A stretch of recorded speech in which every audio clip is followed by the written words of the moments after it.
हरे कृष्णा, राधे राधे। आज हम श्री सत्यनारायण व्रत कथा का रसपान करेंगे। पहला अध्याय। एक समय नैमिषारण्य तीर्थ में शौनकादि 88,000 ऋषियों ने श्री सूत जी से पूछा, हे प्रभु, इस कलयुग में वेद विद्या रहित मनुष्यों को प्रभु भक्ति किस प्रकार मिलेगी तथा उनका उद्धार कैसे होगा। इसीलिए हे मुनिश्रेष्ठ, कोई ऐसा तप कहिए जिससे थोड़े समय में पुण्य प्राप्त होवे तथा मनवांछित फल मिले। वह कथा सुनने की हमारी इच्छा है। सर्वशास्त्र ज्ञाता श्री सूत जी बोले, हे वैष्णवों में पूज्य, आप सबने प्राणियों के हित की बात पूछी है। अब मैं उस श्रेष्ठ व्रत को आप लोगों से कहूँगा जिस व्रत को नारद जी ने लक्ष्मी नारायण जी से पूछा था और लक्ष्मीपति ने मुनिश्रेष्ठ नारद जी से कहा था। सो ध्यान से सुनो। एक समय योगी राज नारद जी दूसरों की हित की इच्छा से अनेक लोकों में घूमते हुए मृत्यु लोक में आ पहुँचे। यहाँ अनेक योनियों में जन्मे प्राय सभी मनुष्यों को अपने कर्मों द्वारा अनेक दुखों से पीड़ित देख कर सोचा, किस यत्न के करने से निश्चय ही प्राणियों के दुखों का नाश हो सकेगा। ऐसा मन में सोचकर विष्णु लोक को गए। वहाँ श्वेत वर्ण और 4 भुजाओं वाले देवों के देव ईश्वर नारायण को देखा, जिनके हाथ में शंख, चक्र, गदा और पद्म थे तथा वरमाला पहने हुए थे। स्तुति करने लगे, हे भगवान, आप अत्यंत शक्ति से संपन्न हैं। मन तथा वाणी भी आपको नहीं पा सकती। आपका आदि मध्य अंत नहीं है। निर्गुण स्वरूप सृष्टि के आदि भूति और भक्तों के दुखों को नष्ट करने वाले हो। आपको मेरा नमस्कार है। नारद जी द्वारा इस प्रकार की स्तुति सुनकर विष्णु भगवान बोले, हे मुनिश्रेष्ठ, आपके मन में क्या है? आपका किस काम के लिए आगमन हुआ है? निसंकोच कहो। तब नारद मुनि बोले, मृत्यु लोक में सब मनुष्य जो अनेक योनियों में पैदा हुए हैं अपने अपने कर्मों के द्वारा अनेक प्रकार के दुखों से दुखी हो रहे हैं। हे नाथ, मुझ पर दया रखते हो तो बतलाइए कि उन मनुष्यों के सब दुख थोड़े ही प्रयत्न से कैसे दूर हो सकते हैं। श्री भगवान जी बोले, हे नारद, मनुष्यों की भलाई के लिए तुमने बहुत ही अच्छी बात पूछी है। जिस काम के करने से मनुष्य मोह से छूट जाता है वह मैं तुमसे कहता हूँ, सुनो। बहुत पुण्य देने वाला स्वर्ग तथा मृत्यु लोक दोनों में दुर्लभ एक उत्तम व्रत है। आज मैं प्रेमवश होकर तुमसे कहता हूँ। सत्यनारायण का यह व्रत अच्छी तरह विधि पूर्वक करके मनुष्य आयु प्रयत्न यहाँ सुख भोग कर मरने पर मोक्ष को प्राप्त होता है। श्री भगवान के वचन सुनकर नारद मुनि बोले कि उस व्रत का फल क्या है, क्या विधान है और किसने यह व्रत किया है और किस दिन यह व्रत करना चाहिए, विस्तार से कहिए। भगवान बोले, दुख शोक आदि को दूर करने वाला, धन धान्य को बढ़ाने वाला, सौभाग्य तथा संतान को देने वाला, यह व्रत सब स्थानों पर विजय करने वाला है। भक्ति और श्रद्धा के साथ किसी भी दिन मनुष्य श्री सत्यनारायण की शाम के समय ब्राह्मणों तथा बंधुओं के साथ धर्म परायण होकर पूजा करे। भक्ति भाव से नैवेद्य केले का फल, घी, दूध और गेहूं का चूर्ण सवाया ले। गेहूं के अभाव में साठी का चूर्ण, शक्कर तथा गुड़ ले और सब भक्षण योग्य पदार्थ जमा करा के भगवान को अर्पण कर देवे तथा बंधुओं सहित ब्राह्मणों को भोजन करावे। तत्पश्चात स्वयं भी भोजन करे। नृत्य गीत आदि का आचरण कर सत्यनारायण भगवान का स्मरण करता हुआ समय व्यतीत करे। इस तरह व्रत करने से मनुष्य की इच्छा निश्चित पूरी होकर विशेषकर कली काल में भूमि पर यही मोक्ष का सरल उपाय है। दूसरा अध्याय। सूत जी बोले, हे ऋषियों, जिसने पहले समय में इस व्रत को किया है उसका इतिहास कहता हूँ, ध्यान से सुनो। सुंदर काशीपुरी नगरी में एक अत्यंत निर्धन ब्राह्मण रहता था। वह भूख और प्यास से बेचैन हुआ नित्य पृथ्वी पर घूमता था। ब्राह्मणों से प्रेम करने वाले भगवान ने ब्राह्मण को दुखी देखकर बूढ़े ब्राह्मण का रूप धरकर उसके पास जाकर आदर से पूछा, हे विप्र, नित्य दुखी हुआ पृथ्वी पर क्यों घूमता है? हे श्रेष्ठ ब्राह्मण, यह सब मुझसे कहो, मैं सुनना चाहता हूँ। ब्राह्मण बोला, मैं निर्धन ब्राह्मण हूँ, भिक्षा के लिए पृथ्वी पर फिरता हूँ। हे भगवान, यदि आप इसका उपाय जानते हो तो कृपा करके कहो। वृद्ध ब्राह्मण बोला कि सत्यनारायण भगवान मनवांछित फल देने वाले हैं, इसीलिए हे ब्राह्मण, तू उनका पूजन कर, जिसके करने से मनुष्य सब दुखों से मुक्त होता है। ब्राह्मण को व्रत का सारा विधान बतलाकर बूढ़े ब्राह्मण का रूप धारण करने वाले सत्यनारायण भगवान अंतर्धान हो गए।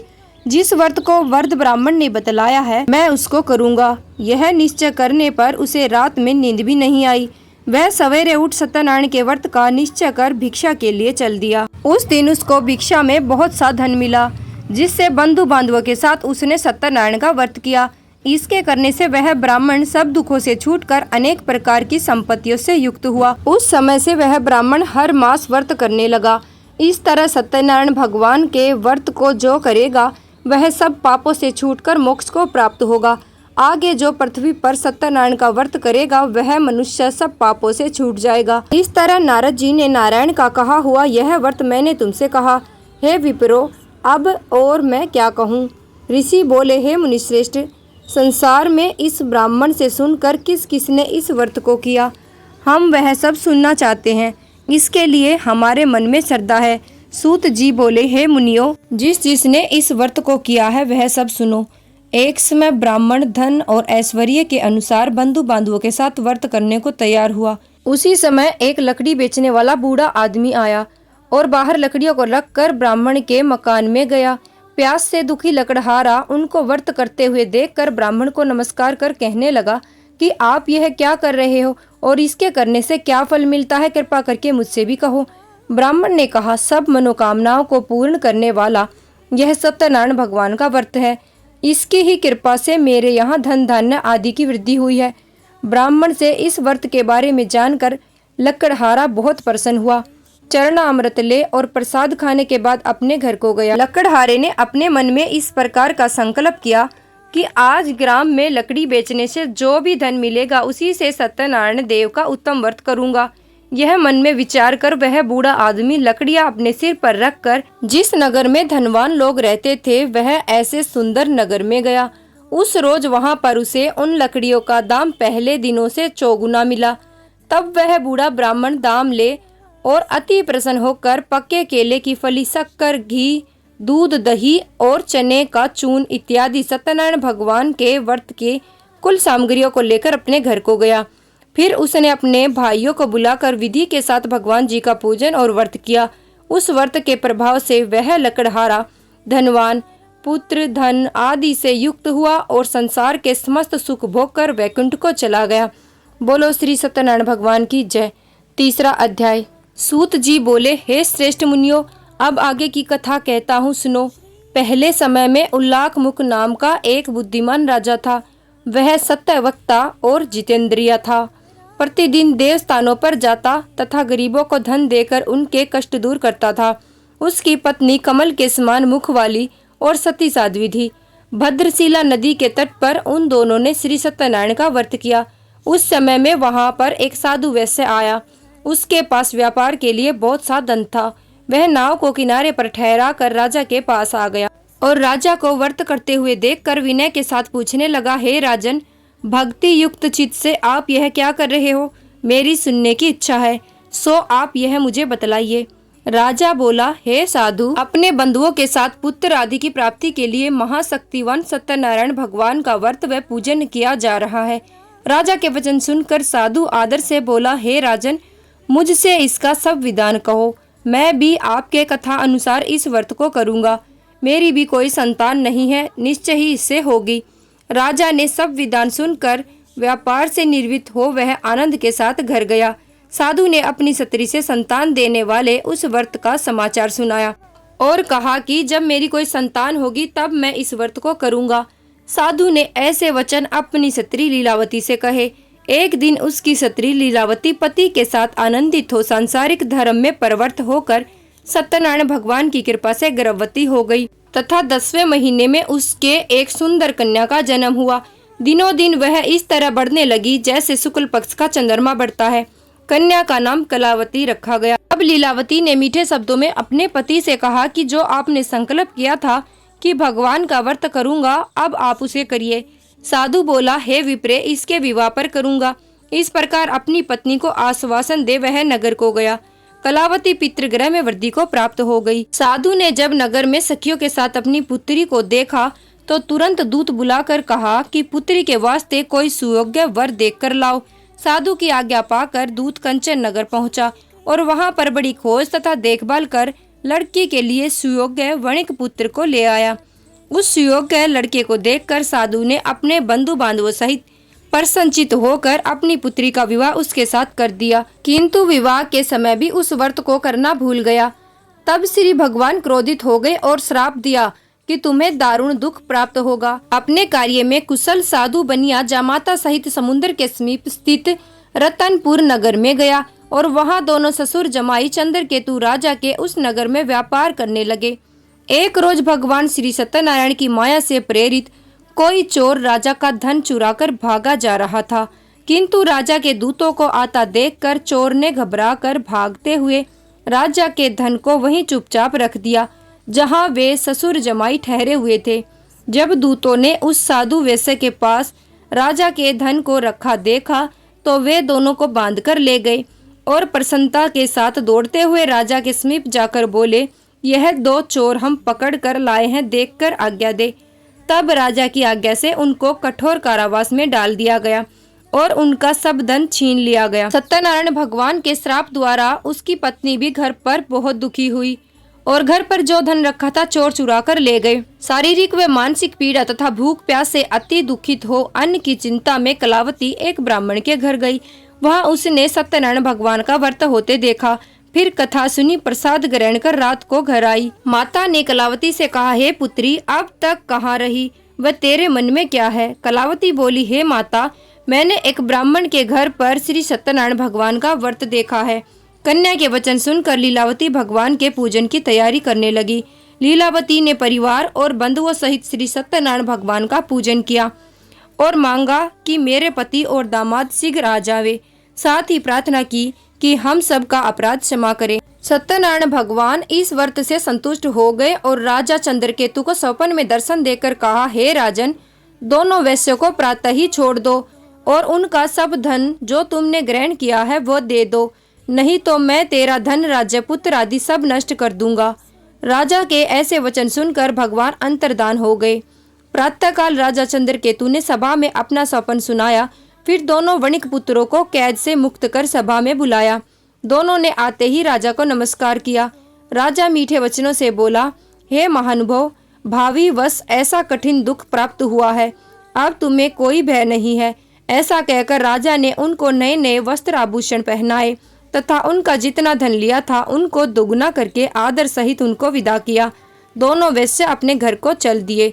बोलो सत्यनारायण भगवान की जय। चौथा अध्याय। सूत जी बोले, वैश्य ने मंगलाचार करके यात्रा आरंभ की और अपने नगर को चला। उनके थोड़ी दूर निकलने पर दंडी वेशधारी सत्यनारायण ने उनसे पूछा, हे साधु, तेरी नाव में क्या है? अभिमानी वणिक हंसता हुआ बोला, हे दंडी, आप क्यों पूछते हो? क्या धन लेने की इच्छा है? मेरी नाव में तो बेल और पत्ते भरे हैं। वैश्य का कठोर वचन सुनकर भगवान ने कहा, तुम्हारा वचन सत्य हो। दंडी ऐसा कहकर वहां से दूर चले गए और कुछ दूर समुद्र के किनारे जाकर बैठ गए। दंडी के जाने पर वैश्य ने नित्य क्रिया करने के बाद नाव को ऊंची उठी देखकर अचंभा किया और नाव में बेल पत्ते आदि देखकर मूर्छित हो जमीन पर गिर पड़ा। तब मूर्छा खुलने पर अत्यंत शोक प्रकट करने लगा। तब उसका दामाद बोला कि आप शोक ना करें, यह दंडी का श्राप है, अतः उनकी शरण में चलना चाहिए, तभी हमारी मनोकामना पूरी होगी।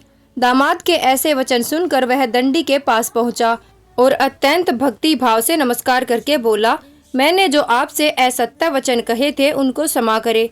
ऐसा कहकर महान शोकातुर होकर रोने लगा। तब दंडी भगवान बोला, हे वणिक पुत्र, मेरी आज्ञा से बार बार तुम्हें दुख प्राप्त हुआ है, तू मेरी पूजा से विमुख हुआ। साधु बोला, हे भगवान, आपकी माया से मोहित ब्रह्मा आदि भी आपके रूप को नहीं जानते, तब मैं अज्ञानी कैसे जान सकता हूँ? आप प्रसन्न होइए, मैं सामर्थ्य के अनुसार आपकी पूजा करूँगा। मेरी रक्षा करो और पहले के समान नौका में धन भर दो। उसके भक्ति युक्त वचन सुनकर भगवान प्रसन्न हो उसकी इच्छानुसार वर देकर अंतर्धान हो गए। तब उन्होंने नाव पर आकर देखा कि नाव धन से परिपूर्ण है। फिर वह भगवान सत्यनारायण का पूजन कर साथियों सहित अपने नगर को चला। अब अपने नगर के निकट पहुंचा, तब दूत को घर भेजा। दूत ने साधु के घर जाकर उसकी स्त्री को नमस्कार करके कहा कि साधु अपने दामाद सहित इस नगर के समीप आ गए हैं। ऐसा वचन सुन साधु की स्त्री ने बड़े हर्ष के साथ सत्यदेव का पूजन कर पुत्री से कहा, मैं अपने पति के दर्शन को जाती हूँ, तू कार्य पूर्ण कर शीघ्र आ। माता के ऐसे वचन सुनकर कलावती प्रसाद छोड़कर पति के पास गई। प्रसाद की अवज्ञा के कारण सत्यदेव ने रुष्ट होकर उसके पति को नाव सहित पानी में डुबो दिया। कलावती अपने पति को न देखकर रोती हुई जमीन पर गिर गई। इस तरह नौका को डूबा हुआ तथा कन्या को रोता हुआ देखकर साधु दुखी हुआ बोला, हे प्रभु, मुझसे या मेरे परिवार से जो भी भूल हुई है उसे क्षमा करो। उसके दीन वचन सुनकर सत्यदेव प्रसन्न हो गए और आकाशवाणी हुई कि हे साधु, तेरी कन्या मेरे प्रसाद को छोड़कर आई है, इसीलिए इसका पति अदृश्य हुआ है। यदि वह घर जाकर प्रसाद खाकर लौटे तो इसे पति अवश्य मिलेगा। ऐसी आकाशवाणी सुनकर कलावती ने घर पहुंचकर प्रसाद खाया, फिर आकर पति के दर्शन किए। तत्पश्चात साधु ने बंधु बांधवों सहित सत्यदेव का विधि पूर्वक पूजन किया। उस दिन से वह पूर्णिमा को सत्यनारायण का पूजन करने लगा। फिर इस लोक का सुख भोग कर अंत में स्वर्गलोक को गया।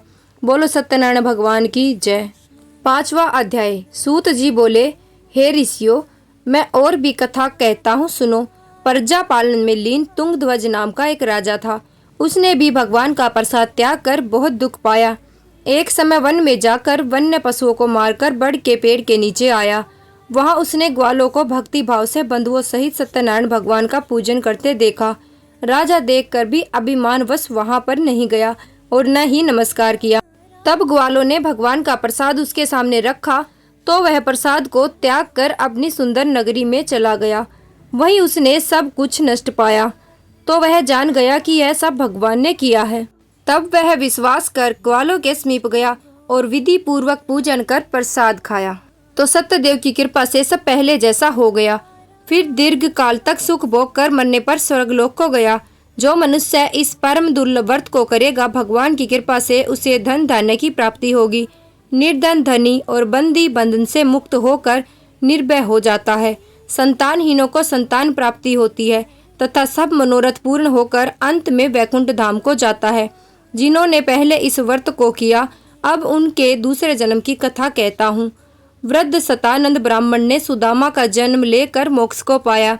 उल्लाखमुख नाम का राजा दशरथ होकर वैकुंठ को प्राप्त हुआ। साधु नाम के वैश्य ने मोर ध्वज बनकर अपने पुत्र को आरे से चीरकर मोक्ष को प्राप्त किया। महाराज तुंगध्वज ने स्वयं भू होकर भगवान में भक्ति युक्त कर्म कर मोक्ष को प्राप्त किया। बोलो सत्यनारायण भगवान की जय।